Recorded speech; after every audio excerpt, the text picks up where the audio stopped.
Hello बच्चों, कैसे हैं आप सभी। वीएस क्लासेस में आपका स्वागत है। आज का टॉपिक है हमारा ब्रिटिश काल के दौरान शारीरिक शिक्षा 1825 से 1930 ईस्वी तक किस तरह की रही। इस टॉपिक पर आज हम चर्चा करेंगे। तो बढ़ते हैं आगे। भारत में ब्रिटिश काल 1825 से 1930 के दौरान शारीरिक शिक्षा को बड़े पैमाने पर उपेक्षित किया गया और पारंपरिक मार्शल आर्ट प्रथाओं को हतोत्साहित किया गया। यद्यपि ब्रिटिश लोग खेलों के प्रति उत्सुक थे, लेकिन वे मुख्यतः स्कूल के बाद अपने मनोरंजन के लिए खेले जाने वाले खेलों पर ध्यान केंद्रित करते थे तथा औपचारिक शिक्षा प्रणाली में शारीरिक शिक्षा को प्राथमिकता नहीं देते थे। तलवारबाजी,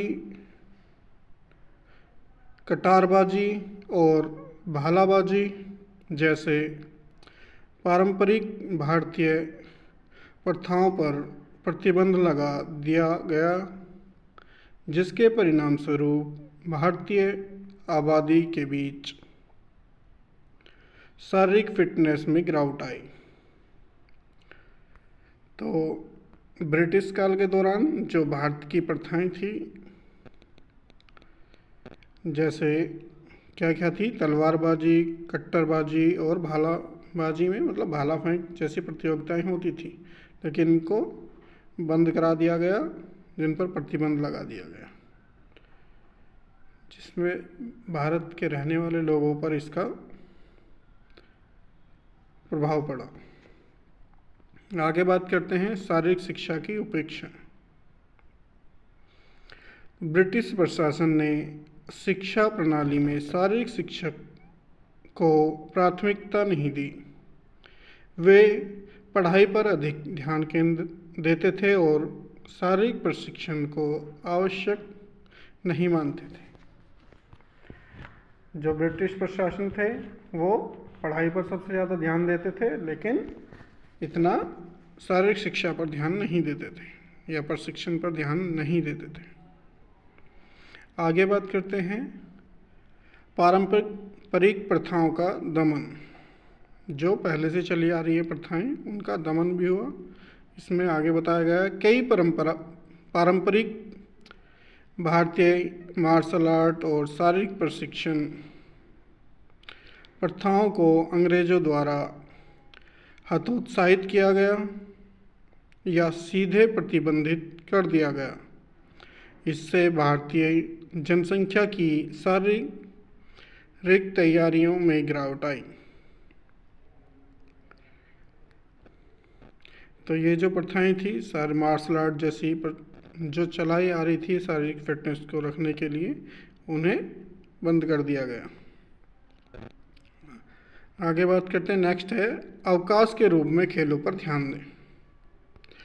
यद्यपि ब्रिटिश लोग खेलकूद के प्रति उत्सुक थे, लेकिन वे उन्हें मुख्यतः स्कूल के बाद अपने मनोरंजन के लिए करते थे। उन्होंने इन गतिविधियों को पाठ्यक्रम में शामिल नहीं किया और न ही इन्हें शिक्षा के महत्वपूर्ण घटक के रूप में देखा। तो जो भी एक ब्रिटिश लोग थे वो पढ़ाई पर ज़्यादा महत्व देते थे, जैसा कि बताया गया आपको पहले भी, और सिर्फ पढ़ाई इनके लिए मेन मकसद थी। स्कूलों में भी ये पढ़ाई पर ही ध्यान देते थे, लेकिन जैसे छुट्टी के बाद ये खेलों को कराते थे और उन पर भी इतना रुझान नहीं लेते थे, बस मनोरंजन के लिए वे खेल कराते थे। आगे बात करते हैं जिम्नास्टिक्स का सीमित परिचय। 19वीं सदी के अंत में कुछ ब्रिटिश अधिकारियों ने स्कूलों में स्वीडिश जिम्नास्टिक्स की शुरुआत की, लेकिन इसे व्यापक रूप से अपनाया नहीं गया था। या पाठ्यक्रम के मुख्य भाग के रूप में नहीं देखा गया। 19वीं सदी के अंत में कुछ ब्रिटिश अधिकारी थे जिन्होंने स्वीडिश जिम्नास्टिक्स को इसमें ऐड किया गया, जो हमारी शिक्षा प्रणाली थी, लेकिन उसे पाठ्यक्रम के रूप में फिर भी नहीं माना गया। आगे बात करते हैं, कोई औपचारिक संरचना नहीं। इस अवधि के दौरान शारीरिक शिक्षा के लिए कोई संगठित या मानकीकृत प्रणाली नहीं थी, जैसा कि उस समय दुनिया के अन्य हिस्सों में विकसित की जा रही थी। जैसे